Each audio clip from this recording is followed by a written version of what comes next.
আরেকটা স্টুডেন্টের কাছে কেউ একটা ছুরি থাকে, আর সে কিভাবে পারে আরেকটা স্টুডেন্টের গায়ে এভাবে।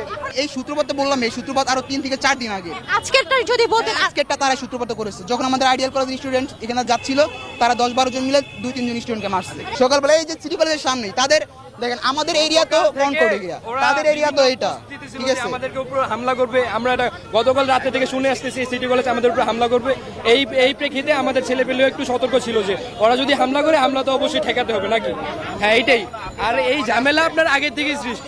কলেজে যেই দিনে আসছি এরপর থেকেই city college, Dhaka college, ideal college গ্যাঞ্জাম হইতেছি। কি কারণে হয়? ওই যে আপনার 2 জন পায় 3 জন পায় মায়েরা দেয়, সিটি কলেজ মারে, আইডিয়াল কলেজ মারে। দোষ সবারই আছে, দোষ আমাদের নাই যে এমন না। সমঝোতা আমরা করেছি ওদের সাথে, আপনারা সবাই দেখছেন তো, আমরা ওদের সাথে মুলাকাত করছি না, আমরা ওদেরকে হাত জোর করে ডাকছি, আমাদের কাছে ডাকছি যে বোন আমরা মাপ চাই, তোমরা ওরাও বলছে আমরা মাপ চাই। মেলার পরে তারা একটা ছেলের গায়ে কেন ছুরি ঢুকাইল, আমার প্রশ্ন একটা। তাদের সাথে তো আমরা মুলাকাত করার জন্য ডাকছি, এরাও আমাদের কাছে আত্মসমর্পণ করছে, আমরাও ওদের কাছে আত্মসমর্পণ করছি, তারপরে তারা কেন ছুরি ঢুকাইলো? আরেকটা স্টুডেন্টের কাছে কেউ একটা ছুরি থাকে, আর সে কিভাবে পারে আরেকটা স্টুডেন্টের গায়ে এভাবে। আমাদের চাই, আমাদের যে ফ্রেন্ডকে আঘাত করা হয়েছে ওইটার বিচার চাই, আর আমাদের কোনো দাবি দেওয়া নেই। আমরা চাই না ওই ছেলেটা, যদি কোনো স্টুডেন্ট এটা করে থাকে, আমার মনে হয় না একটা সাধারণ স্টুডেন্ট ছুরি আঘাত করতে পারে। নিশ্চয়ই এই জায়গায় বাইরের কোনো ছেলে বানাচ্ছে। যদি উনি স্টুডেন্ট হয়ে থাকে, আমি চাই না ওনার টিসি হোক, আমি চাই না ওনার লাইফ দশ হোক, আমি চাই ওনার একটা যথাযথ বিচার হোক, উনি নিজের ভুলটা বুঝতে পারুক, আমরা লজ্জাবোধ করুক নিজের উপর যে আমি এটা এত বড় আমরা ছেলেটাকে বের করে দিয়েছি। আমরা তাদেরকেও দেখানো হয়েছে, আমাদের ওসি সাহেব যে তাকেও দেখানো হয়েছে, ভিডিওটা ছবিটাও দেখানো হয়েছে।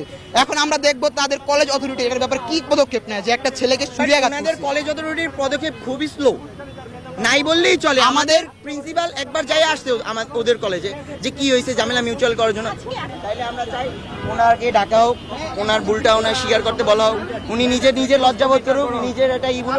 আমি চাই না উনি টিসি খাক, উনি যে নিজের জীবন নষ্ট হোক, নিজের লাইফ ক্যারিয়ার নষ্ট হোক, এটা আমি চাই না। আমি একজন স্টুডেন্ট হইয়া এটুক চাবো না, কারণ ভুলবশত অনেক কিছু হয়, তো আমি এটুক চাবো না। আমি চাবো ওনার নিজের ভুল বোঝাটা সবচেয়ে বড়, আমি যতটুকু মনে করি। এটা সূত্রপাত তো অনেক আগে থেকে, এটা সূত্রপাত যে এরকম না যে কলেজে লাগে গেল, টাস করে ছুটি হলো লাগে গেল, এটা কখনোই হয় না।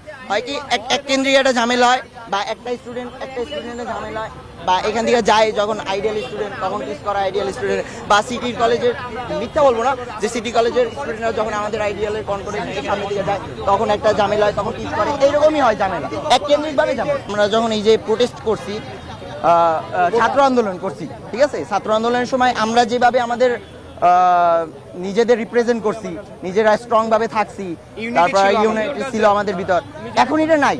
আমরা এটা কখনোই হারাইতে চাই না, কারণ আমরা দেখছি আওয়ামী লীগ সরকার বারবার ফিরে আসতে চাইতেছে। সেখানে আমরা কখনোই চাবো না যে আমাদের এই যে আমরা ফেসবুকে যখন ঢুকি, প্রায় দেখি আওয়ামী লীগের যারা থাকে তাদের পোস্ট দেখি, এখন আমাদের শেখ হাসিনা মানে নেত্রী নাই, ওদের নেত্রী আর কি, ওদের নেত্রী নাই, তো এই ঝামেলা কেন হয় বলেন। তো আমার কথা হচ্ছে, আওয়ামী লীগ থাকতে যে বড় বড় সিনক্রিয়েট গুলো হয়েছে, তার থেকে আমি দেখি অনেক ইভেন আমাদের হাতে, আমাদের স্টুডেন্টের হাতে, আমাদের যারা সমন্বয় আছে তাদের হাতে ক্ষমতা দেওয়া হয়েছে অল্প কিছু সময়ের জন্য, তাদেরও নিজেদের গুছিয়ে আনতে অনেক টাইম লাগবে। ঠিক আছে, পাবেন, সেটা তো আপনারা বুঝতে পারবেন।